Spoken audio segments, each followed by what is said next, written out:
So real estate TV ప్రేక్షకులకి స్వాగతం.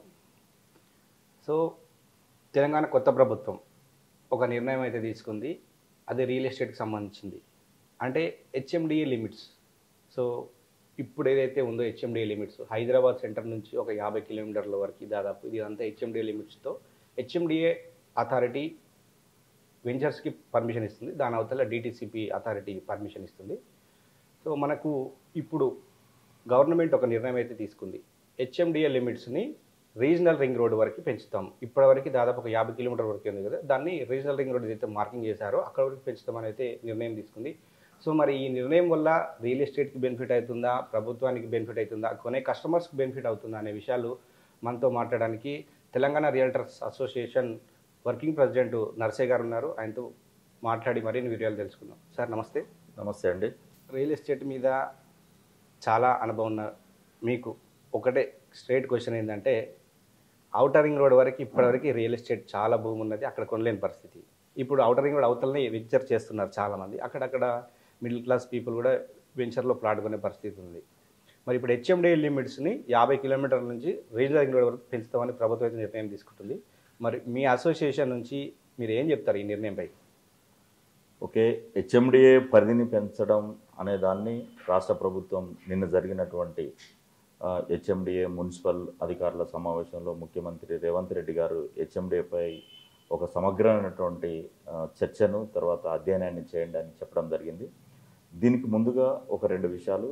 2008లో హైదరాబాదు హుడాగా ఉన్నటువంటి కార్పొరేషన్ని హెచ్ఎండిఏగా మార్చడం జరిగింది.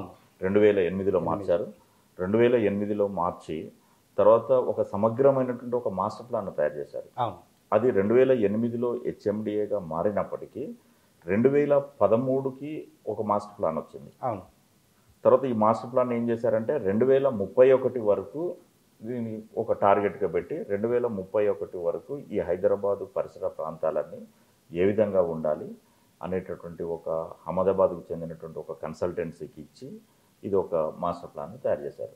ఇప్పుడు ముఖ్యమంత్రి గారు ఏం చేస్తున్నారంటే మాస్టర్ ప్లాన్ 2050 ఏదైతే 2031కు ఉన్నటువంటి మాస్టర్ ప్లాన్ని ఇంకా హైదరాబాదుకు వస్తున్నటువంటి ఆదరణ లేదా హైదరాబాదులో జరుగుతున్నటువంటి అభివృద్ధి, హైదరాబాదు అంతర్జాతీయంగా పేరు ప్రతిష్టలు రావడంతో ఇంకా దీని పరిధిని పెంచాలి, హైదరాబాదులో మౌలిక వసతులను ఇంకా పెంచాలి, హైదరాబాదుకి ట్రాన్స్పోర్టేషన్ పెంచాలి అనేటటువంటి ఒక ముఖ్య ఉద్దేశంతో లేదా హైదరాబాదు నగరం పైన పడుతున్నటువంటి ఒత్తిడిని భారాన్ని తగ్గించడానికి అభివృద్ధిని విస్తరిస్తుంది అన్నట్టు.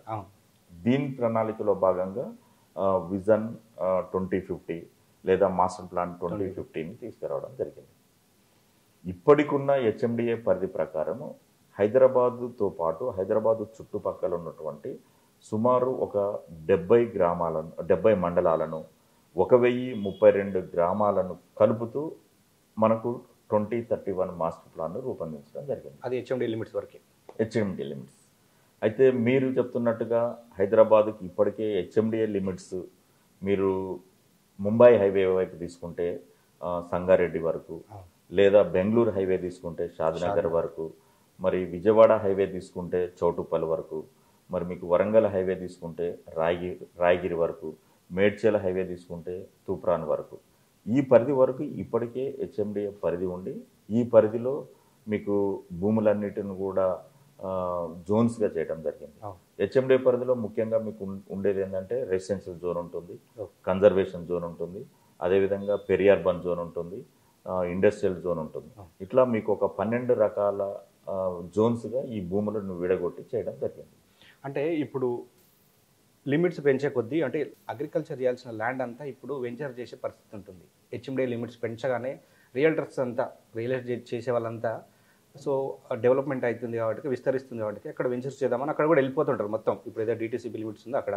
సో మరి దీనివల్ల మరి రైతులకైతే లాభం జరిగే అవకాశం ఉందంట సార్. అయితే ఇక్కడ 2 విషయాలని మనం మాట్లాడాలండి. ఒకవైపు అభివృద్ధి, మరొక వైపు వ్యవసాయం. ఈ రెండింటిని బేరేజ్ చేసుకొని మనం చర్చించినప్పుడు దీనిపై ఒక సమగ్రమైనటువంటి వివరాలు వస్తాయి. ఒక విధంగా హెచ్ఎండిఏ పరిధిని పెంచడం మూలంగా బాగా అభివృద్ధి చెందడానికి అవకాశం ఉంటుంది అనేది ఒక వాదన నడుస్తుంటుంది. తర్వాత ఈ రైతాంగం గురించి లేదా వ్యవసాయం గురించి చర్చించుకున్నప్పుడు ఒక పక్క మొత్తం కన్జర్వేషన్ జోను వ్యవసాయ భూములుగా ఉన్నటువంటి ప్రాంతాలన్నీ కూడా జోన్స్ వైజ్గా విడగొట్టడం జరుగుతుంది. రైతులకి ఏ జోన్ వస్తుందో ఒక్కొక్క రైతుకి ఒక జోన్ రావచ్చు, ఒకరికి R1 రావచ్చు, ఒకరికి పెరియార్బన్ రావచ్చు, ఒకరికి కన్జర్వేషన్ రావచ్చు. కాబట్టి అక్కడ కొంతమంది రైతులు నష్టపోయే అవకాశం ఉంటుంది. తర్వాత HMDA పరిధిని మరింత పెంచడం మూలంగా నాకున్న అభిప్రాయం ప్రకారం, ఇది నేను సమగ్రంగా అందరిదని చెప్పట్లేదు, వ్యవసాయం కుంటుపడే ప్రమాదం ఉంటుంది. హైదరాబాదుకు కూరగాయలు కానీ, పాలు కానీ, బియ్యం కానీ సప్లైలో వ్యవసాయ భూములన్నీ కూడా HMDA లేఅవుట్లుగా ఇంకా విస్తరించడానికి అవకాశం ఉంటుంది. దానివల్ల వ్యవసాయం మీద బాగా ప్రమాదం పడే అవకాశం ఉంది. సైమల్టేనియస్గా భూముల ధరలు పెరిగే అవకాశం ఉంది. HMDA పరిధిలో ఒక రేట్ ఉంటుంది, DTCP పరిధిలో ఒక లిమిట్ ఉంటుంది. కాబట్టి ఇక్కడ పెద్ద ప్రమాదం ఏంటంటే భూముల ధరలు పెరిగే అవకాశం ఉంది. తర్వాత ఇంకొకటి, సామాన్యులు ప్లాట్ కొనుగోలు చేసుకోవాలనుకున్న వారి కళలు కూడా నెరవేరకుండా అయిపోయే అవకాశం ఉంది.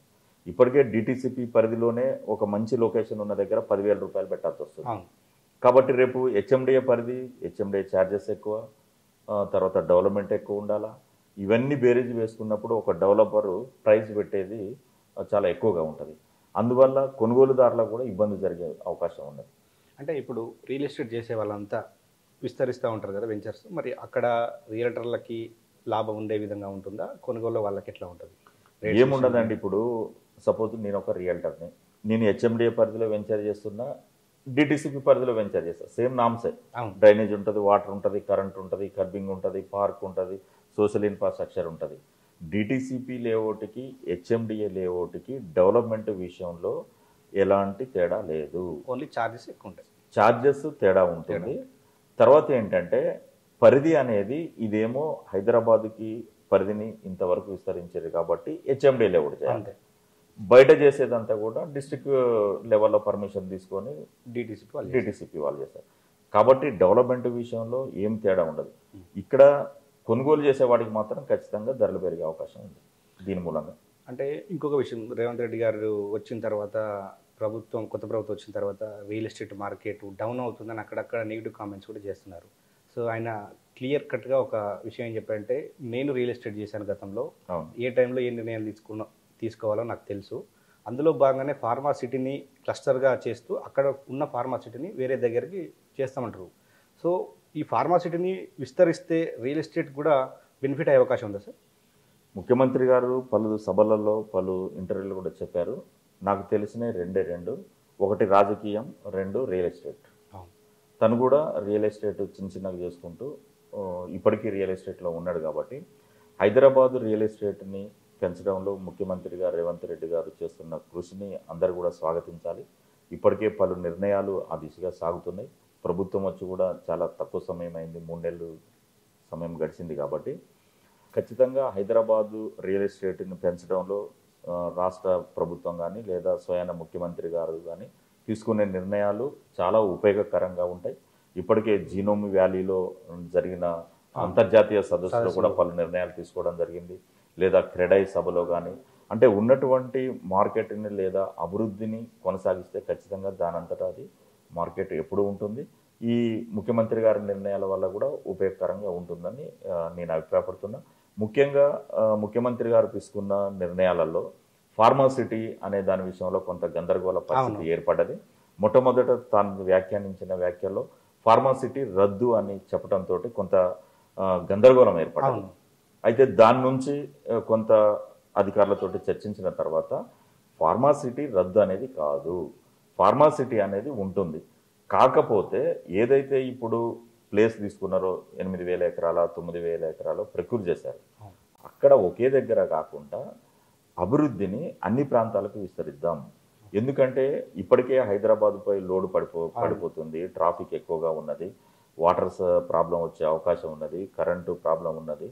ఇవన్నిటిని తగ్గించడానికి ఒకే ప్లేస్లో కాకుండా హైదరాబాద్ చుట్టూరా దాన్ని వ్యాప్తి చేయటం మూలంగా, ఫార్మా విలేజెస్ ఏర్పాటు చేయటం మూలంగా అన్ని ప్రాంతాలకు అభివృద్ధి వస్తుంది. అన్ని ప్రాంత నిరుద్యోగ యువతకు ఉపాధి అవకాశాలు ఉంటాయి.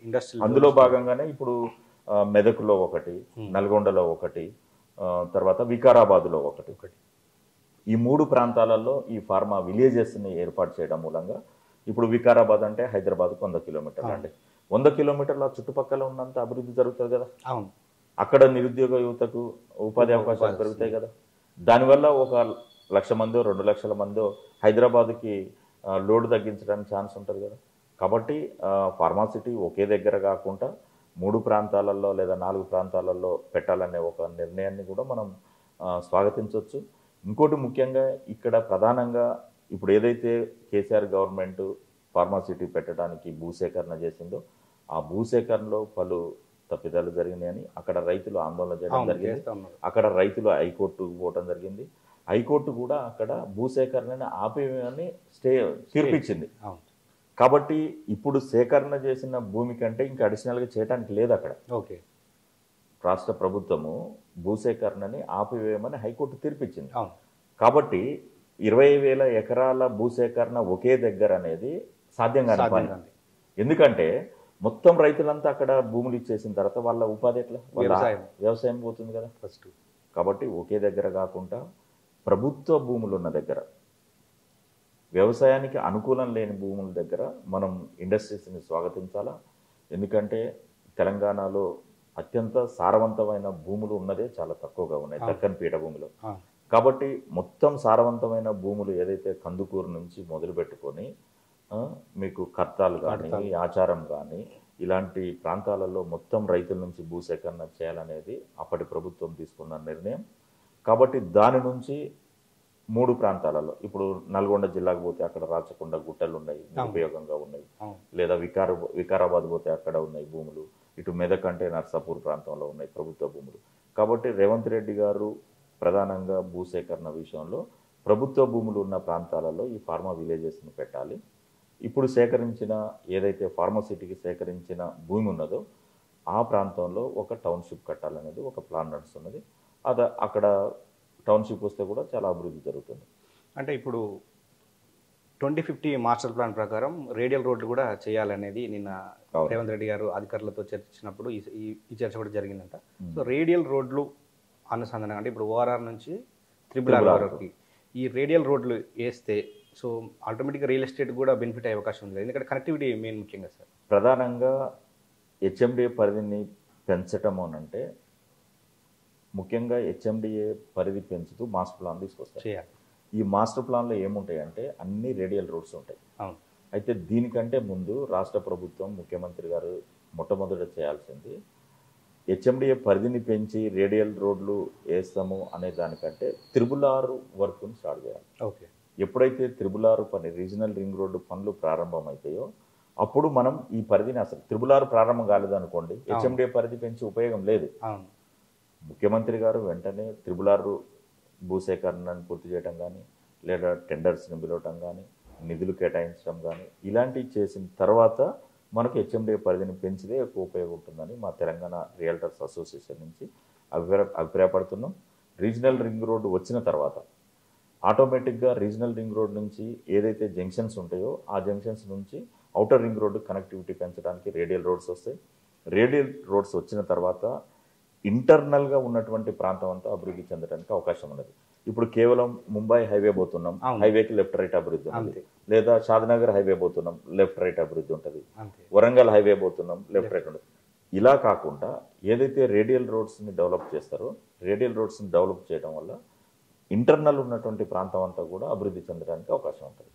అంటే ఇప్పుడు మీరు రీజనల్ రింగ్ రోడ్డు విషయానికి వచ్చారు కదా, ఇప్పటికే సౌత్ పార్ట్ అదేవిధంగా నార్త్ పార్ట్ 2 పార్టులుగా వేసారు కదా. సో రీసెంట్గా కేంద్ర మంత్రిని కలిసినప్పుడు కూడా ఏదైతే దక్షిణ భాగం ఉందో దానికి కూడా నేషనల్ హైవేగా ప్రకటించాలని వాళ్ళు డిమాండ్ చేశారు. సో మరి ఈ రీజనల్ రింగ్ రోడ్ వచ్చే ఎంత టైం పట్టే అవకాశం సార్ మొత్తం సౌత్ కానీ నార్త్ కానీ కంప్లీట్ అయ్యే వరకు? ఇప్పుడు ఏంటంటే వీటిని జాతీయ రహదారులుగా ప్రకటిస్తే తప్ప రాష్ట్ర ప్రభుత్వం పూర్తి చేసే బడ్జెట్ రాష్ట్ర ప్రభుత్వం దగ్గర లేదు.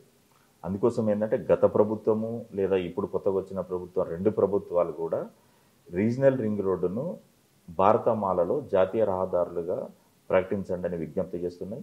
ఆ విజ్ఞప్తి మేరకు కేంద్ర సంబంధిత శాఖ మంత్రి గడ్కరీని కలిసి చాలా విన్నపాలు చేశారు. గతంలో ఏదైతే సౌత్ అంటే మీకు సంగారెడ్డి తర్వాత పెద్దపూర్ జంక్షన్ నుంచి మీకు తూప్రాన్ మీదుగా గజ్వేల్ మీదుగా భువనగిరి రాయగిరి చౌటుప్పల్కి ఇది జాతీయ రహదారిగా ప్రకటించారు. భూసేకరణ జరిగింది కొంత భాగం, లేదా కొంత రాయగిరి లాంటి ప్రాంతంలో భూసేకరణను చేయకుండా రైతులు అడ్డుకున్నారు. అక్కడ అప్పుడు కాంగ్రెస్ పార్టీ ఇక్కడి నుంచి దీన్ని అలైన్మెంట్ చేంజ్ చేస్తామని కూడా హామీ ఇచ్చింది. కాబట్టి ఫస్ట్ ఏదైతే జాతీయ రహదారిగా ప్రకటించినటువంటి సౌత్ పార్ట్ని ఎంత వీలైతే అంత తొందరగా పనులు ప్రారంభిస్తే దానికి మనం చెప్పడానికి అవకాశం ఉంటుంది. అయితే ఓవరాల్గా ఏంటంటే రీజనల్ రింగ్ రోడ్డు పనులు ప్రారంభించి హెచ్ఎండిఏ పరిధిని పెంచుతూ మాస్టర్ ప్లాన్ 2050 ఒక బ్లూ ప్రింట్ వస్తే మాత్రం రియల్ ఎస్టేట్ అనేది 3 పువ్వులు 6 కాయల్లాగా హైదరాబాద్లో ఉండటానికి అవకాశం ఉన్నది. ఇప్పుడున్నటువంటి ధరలు ఇంకా పెరిగే అవకాశం ఉన్నది. ఇప్పటికే సామాన్యులు ఇల్లు కట్టుకోలేని పరిస్థితి ఉన్నది. 30-35 వేలు గజం పెడితే తప్ప హైదరాబాద్లో ఒక సొంత ఇల్లు కట్టుకోలేకుండా ఇబ్బంది పడుతున్నారు. ఇంకా పెరిగే అవకాశం ఉన్నది. ఓ బెంగళూరు లాగానో, ముంబై లాగానో, పూణే లాగానో, ఢిల్లీ లాగానో ఇంకా ధరలు బాగా పెరగడానికి అవకాశం ఉంది. అంటే ఫైనల్గా ఒక్కటిసారి ఇప్పుడు మెట్రో కనెక్టివిటీ కూడా మార్చారు. ఏదైతే గతంలో కేసీఆర్ ప్రభుత్వం ఇచ్చిన మెట్రో కనెక్టివిటీ అంటే సెకండ్ ఫేజ్, థర్డ్ ఫేజ్ ఇలా ఫేజ్ వైజ్గా దాన్ని ప్లానింగ్ అంతా చేంజ్ చేశారు. కేసీఆర్ ఇచ్చిన ప్లానింగ్ అంతా ఇప్పుడు సీఎం రేవంత్ రెడ్డి ప్లాన్ చేసి శంషాబాద్కున్నది ఇటు ఎల్బీ నగర్ శంషాబాద్ రూట్స్ మార్చారు. మరి దీనివల్ల రియల్ ఎస్టేట్ ఏమైనా డిస్టర్బెన్స్ అయిందా మార్కెట్లో? మెట్రో వల్ల పెద్దగా రియల్ ఎస్టేట్ డిస్టర్బ్ ఏం లేదండి. ఎందుకంటే మెట్రో లైన్ అనేది విత్ ఇన్ ద సిటీలో ఉన్నటువంటి మార్గం. ఇప్పుడు రియల్ ఎస్టేట్ అనేది ఈ సిటీలో ఆల్రెడీ అయిపోయింది, ఎప్పుడో అయిపోయింది. మీకు రీజనల్ ఔటర్ రింగ్ రోడ్ అనేది ఉప్పల్, ఎల్బీ నగర్ ఈ ప్రాంతం అనేది ఒకప్పుడు ఔటర్ రింగ్ రోడ్డు. ఆ దశ దాటిపోయి 20 ఏళ్ళు అయిపోయింది. అంటే ఇప్పుడు ఓఆర్ఆర్ చుట్టూ కూడా మెట్రో ఇస్తామన్నారు కదా సార్? ఓఆర్ఆర్ చుట్టూ మెట్రో ఇస్తామనేది గత ప్రభుత్వం చెప్పినటువంటి హామీ. అయితే దానికి భిన్నంగా ఇప్పుడు ముఖ్యమంత్రి గారు కొత్తగా వచ్చిన తర్వాత మీకు ఓల్డ్ సిటీ మీదుగా శంషాబాద్కు ఒక మెట్రో, తర్వాత మీకు ఎల్బీ నగర్ నుంచి హైత్ నగర్కి, తర్వాత మీకు పటాన్ చెరువు నుంచి బిహెచ్ఎల్ ప్రాంతానికి, ఇవి బడ్జెట్ని బట్టి విస్తరిస్తే ఆటోమేటిక్గా మీకు ట్రాన్స్పోర్టేషన్ పెరిగితే మిగతాయి ఆటోమేటిక్గా పెరుగుతాయి, ధరలు కూడా పెరుగుతాయి. అంటే విత్ ఇన్ ద లిమిట్స్ ఉన్న ఇప్పుడు అపార్ట్మెంట్స్ అంతా లోపలనే వేస్తారు సార్. ఓవరాల్ లోపల అపార్ట్మెంట్స్ కడతారు కదా, వాళ్ళ కనెక్టివిటీ పరంగా డిస్టర్బెన్స్ అయింది అనేది కొంత రియల్టర్ అంటున్నారు. విత్ ఇన్ ద ఓవరాల్ లిమిట్స్లో అంటే విల్లాస్ కానీ అపార్ట్మెంట్ ఫ్లాట్స్ కానీ చేసేవాళ్ళు ఈ రోడ్లో వస్తుందని మేము ఇక్కడ ఫ్లాట్ కొన్నామండి, ఇక్కడ ఫ్లాట్ కొనడానికి విల్లాస్ కొనడానికి ఉంది, మరి మెట్రో వల్ల మా వెంచర్స్లో అపార్ట్మెంట్లో ఫ్లాట్స్ పోవట్లేదు ఒక డిస్టర్బెన్స్ అయితే అనుకుంటున్నారు. అంటే ఇంతకుముందు రాయదుర్గం నుంచి శంషాబాద్ ప్రాంతానికి గత ప్రభుత్వం టెండర్స్ వేయడం, కొంతవరకు కూడా స్టార్ట్ చేయడం జరిగింది. అయితే ఏ ప్రభుత్వం వచ్చినా నిర్ణయాలు ఎట్లుంటాయంటే ఆ ప్రభుత్వానికి లబ్ధి చెందే విధంగా లేదా ఆ పార్టీకి ఉపయోగంగా ఉండే ప్రాంతాలను మేము ఒక అభివృద్ధి చేస్తున్నాం, మేము వేసిన లైన్ ఇది అనేటటువంటి ఒక పేరు ప్రతిష్టల కోసం, వాళ్ళ మార్క్ కోసం చేస్తూ ఉంటారు. అయితే యథావిధిగా గత ప్రభుత్వాలు చేసినటువంటి అభివృద్ధి సంక్షేమ పథకాలను, అభివృద్ధి పనులను మళ్ళీ వచ్చే ప్రభుత్వం కొనసాగించాలి. అట్లా కొనసాగించినప్పుడు మాత్రమే ఇక్కడ పెట్టుబడులు పెట్టాలనుకునే వాళ్ళకు ఒక నమ్మకం ఏర్పడుతుంది. ఎందుకంటే ఒక ప్రభుత్వం వచ్చి సగం చేసిన తర్వాత అది వద్దని దాన్ని మానేసి దీనివల్ల వేల కోట్ల రూపాయల ప్రజాధనం వృధా అవుతుంది, సమయం వృధా అవుతుంది.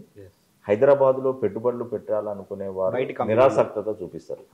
ఇప్పుడు రేవంత్ రెడ్డి ఏం చేస్తాడు, మళ్ళీ రేవంత్ రెడ్డి పోయిన తర్వాత ఇంకొక వచ్చాయని ఏం చేస్తాడు, మనకెందుకు ఈ గోల అనేది ఉంటుంది. ఒక సురక్షిత ప్రాంతంగా హైదరాబాద్ ఉండాలంటే పనులు ప్రారంభించినటువంటి అభివృద్ధి పనులను యథావిధిగా కొనసాగించినప్పుడే ప్రజలకు లేదా ఇక్కడ పెట్టుబడి పెట్టాలనుకునే వారికి నమ్మకం ఏర్పడుతుంది. అప్పుడు హైదరాబాద్కి అంతర్జాతీయ స్థాయిలో కూడా ఇంకా ఎక్కువ సంఖ్యలో పెట్టుబడులు రావడానికి అవకాశం ఉంటుంది. రైట్. సో ఇది ఇవాళ మనం హైదరాబాద్ రియల్ ఎస్టేట్కి సంబంధించిన ఎక్కడెక్కడ డెవలప్మెంట్స్ అవుతున్నాయి, ప్రభుత్వం తీసుకునే నిర్ణయాల వల్ల రియల్ ఎస్టేట్ పెరుగుతుందా లేదా, అదేవిధంగా మాస్టర్ ప్లాన్పై, అదేవిధంగా హెచ్ఎండిఏ లిమిట్స్ పెంచితే లాభం ఏంటి అనే విషయాలు అయితే మనం ఈరోజు క్లియర్గా మనతో నర్సయ్య గారు చర్చించారు. సో ఇది ఇవాళ మనకు రియల్ ఎస్టేట్ టీవీలో సమాచారం.